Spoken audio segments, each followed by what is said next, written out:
लेकिन भारत में एक ऐसा वज़ीर आज़म है जो टस से मस नहीं हुआ, वो उससे उसी रविश पे कायम रहा।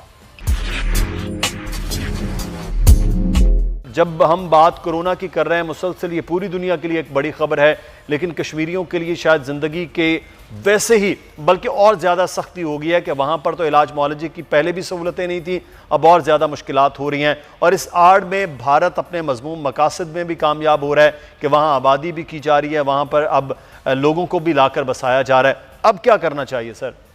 देखिए, भारत पहले दिन से 5 अगस्त से जब उन्होंने ये काम शुरू किया, तो बावजूद दुनिया की तनकीद के और ह्यूमन राइट्स जो ऑर्गेनाइजेशंस हैं उन्होंने बहुत सारा इस पे बातचीत की। फिर यूनाइटेड नेशन के सेक्रेटरी जनरल मुख्तलिफ वक्तों पे करते रहे, यहाँ आए तो यहाँ भी पाकिस्तान में भी उन्होंने बयान दिए। लेकिन भारत में एक ऐसा वज़ीर आज़म है जो टस से मस नहीं हुआ, वो उससे उसी रविश पे कायम रहा।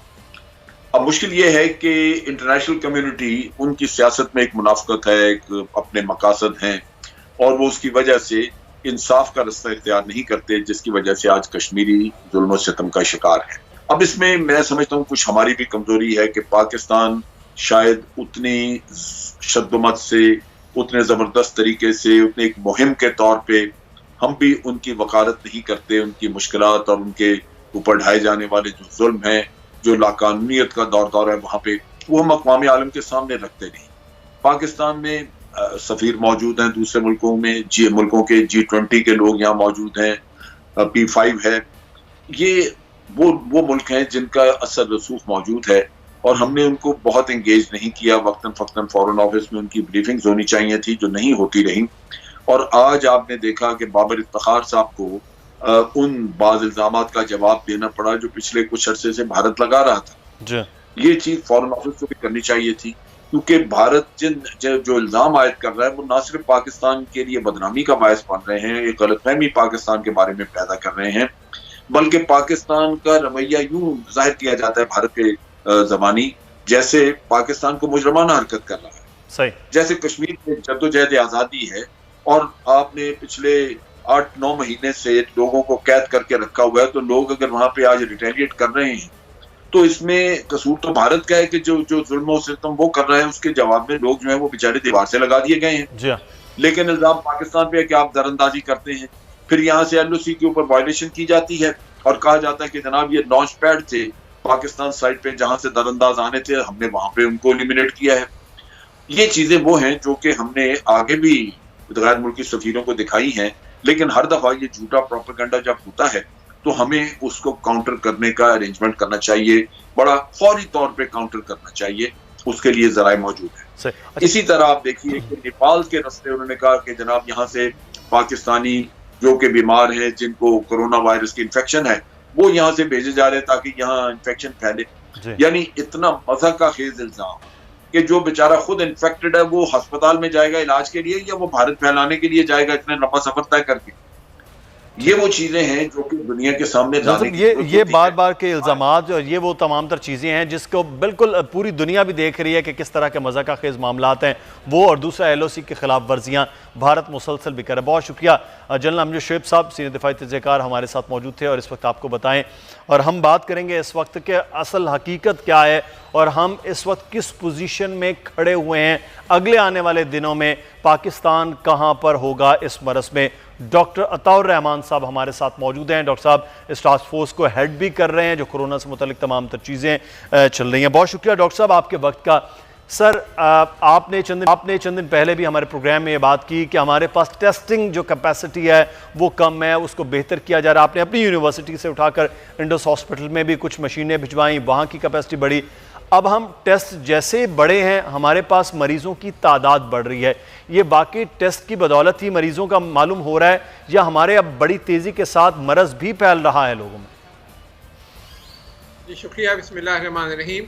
दरअसल ये मरज़ बहुत तेज़ी से बढ़ रहा है, टेस्टिंग नाकाफ़ी है, 6-7 हज़ार टेस्ट कर रहे हैं आप, जबकि आपके पास 60-70 हज़ार टेस्ट कम अज़ कम करने चाहिए थे आपको, ताकि अंदाज़ा होना शुरू होता कि सिचुएशन क्या है। 22 करोड़ अफराद हैं आपके पास, तो टेस्टिंग तो नाकाफ़ी है। टेस्टिंग से आपको कोई बिल्कुल अंदाज़ा नहीं हो रहा कि बीमारी किस हद तक फैल रही है और कहाँ तक फैल चुकी है। जो आपकी टेस्टिंग कैपेबिलिटी है, इस वक्त 25 मशीनें हैं तकरीबन PCR मशीन्स जो इस वक्त ऑपरेट कर रही हैं, जिनकी कैपेसिटी कोई 20,000 टेस्ट रोज़ाना है। वो भी अपनी कैपेसिटी पे नहीं फंक्शन कर रही। हम सिर्फ 20,000 के बजाय 6 या 7,000 टेस्ट कर पा रहे हैं। तो और रैंडम टेस्टिंग जो है वो तो नहीं हो रही है। पंजाब ने अनाउंस किया था कि वो शुरू करेंगे इस हफ्ते। रैंडम टेस्टिंग का मतलब ये है कि वो लोग जिनमें कोई बीमारी की अलामत नहीं है उनको टेस्ट करना। जब तक वो आप बड़े पैमाने पे नहीं करेंगे, जब तक आपको पता ही नहीं चलेगा कि कितने % लोग इस बीमारी में मुब्तला हो चुके हैं। यही एक राज था चाइना का, साउथ कोरिया का, दूसरे ममालिक का। चाइना में तो बिल्कुल लॉकडाउन ही कर दिया था, लेकिन साउथ कोरिया में और जर्मनी में उन्होंने बहुत बड़े पैमाने पे टेस्टिंग शुरू करी है। उससे पता चला उनको, और फिर उन्होंने फिर उसी हिसाब से अपना लॉकडाउन जो है उसके साथ टेलर किया। तो ये बहुत अहम है कि हम अपने एक तो मशीन्स बढ़ाएं। ये मशीनें मौजूद हैं, कई 100 मशीन्स इस वक्त यूनिवर्सिटीज़ और रिसर्च सेंटर्स में बंद पड़ी हुई हैं।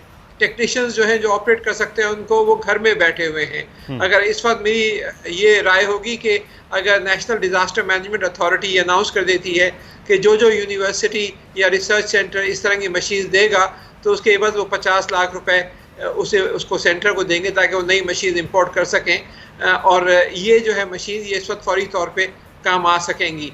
जब हमारा सेंटर ये कर सकता है तो 50 सेंटर्स और भी इस तरह कर सकते हैं। अच्छा डॉक्टर साहब, मैं एक चीज़ आपसे यहाँ पर जानना चाहूँगा। आप बता रहे हैं कि हम टेस्ट भी 6 से 7 हज़ार करने की अभी तक पोजीशन में चल रहे हैं। दूसरी जानिब हम लॉकडाउन को भी जुज़वी और कुछ अब मज़ीद भी खुलने जा रहा है, तो हम ये कह सकते हैं कि टेस्टिंग पूरी तरह से नहीं हो पा रही, हमारी हेल्थ फैसिलिटी कम है और लॉकडाउन जुज़वी से अब आगे चल के खोला जा रहा है, तो हम कहीं ख़तरे की जानिब तो खुदा न खास्ता नहीं बढ़ रहे?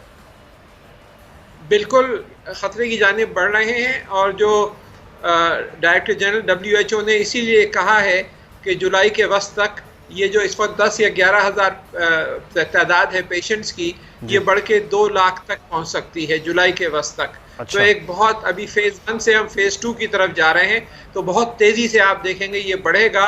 और ख़ास तौर पे आपने इज्तिमात जो हैं उनके ऊपर पाबंदी नहीं करी। कम से कम ये करना चाहिए कि हर एक को मैंडेटरी कर देना चाहिए, और कुछ नहीं तो रुमाल ही मुंह पे बांध ले। खाली रुमाल मुंह से बांध ले, मास्क की भी जरूरत नहीं है। अगर नहीं है मास्क, रुमाल मुंह पे बांध ले और हर एक के लिए मैंडेटरी कर दें कि जो रुमाल नहीं बांधा हुआ हो या कपड़ा नहीं बांधा हुआ हो उसको फ़ौरन लेके बंद कर दिया जाएगा। सख्ती से अहकामात इतने दे दें तो इससे भी 70-80% कंट्रोल हो सकता है जो फैलाव है, क्योंकि वो आप रुमाल से खुद प्रोटेक्ट नहीं होते लेकिन किसी दूसरे को प्रोटेक्ट कर रहे होते हैं। तो अगर आपने हर एक ने बांध रखा है तो काफ़ी हद तक प्रोटेक्शन इसी से हो जाएगी। फिर सोशल डिस्टेंसिंग को सामने रखना चाहिए कि एक ख़ास डिस्टेंस रखें। और फिर ये अभी इसका कोई इलाज नहीं है, कोई वैक्सीन नहीं है। वैक्सीन अभी आ भी जाती है तो वो 1-1.5 साल बाद आएगी, क्योंकि अभी वो डेवलपमेंट से गुजरना है। डॉक्टर साहब, पिछले दिनों में ये खबर आई कि चाइना ने कोई वैक्सीन बना लिया और उसका तजुर्बा जो है वो जहां चाइना में किया जाएगा पाकिस्तान में भी वो किया जाएगा। इस बात में कोई हकीकत है कि कोई वैक्सीन बनाई गई है जिसका तजुर्बा शुरू हो रहा है? जी, 80 लेबॉरेटरीज हैं दुनिया की मुख्तलिफ ममालिक में, कंपनियां हैं जहाँ पे ये वैक्सीन तैयार हो रही हैं या हो चुकी हैं। लेकिन ये सिर्फ लेबॉरेटरी की हद तक तैयार हुई हैं।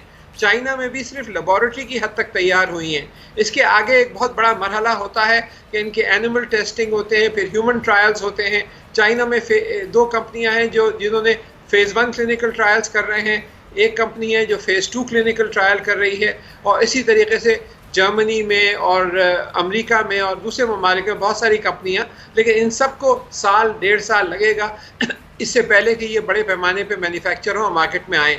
और ये सिर्फ आगे लोगों को इन्फेक्ट करने से रोकेंगी। जो ऑलरेडी बीमार हो चुके हैं उनका तो वैक्सीन इलाज नहीं होता, वो वैक्सीन तो उनके लिए बेकार है। जो नेक्स्ट वेव आएगी उनके लिए फ़ायदेमंद होगा।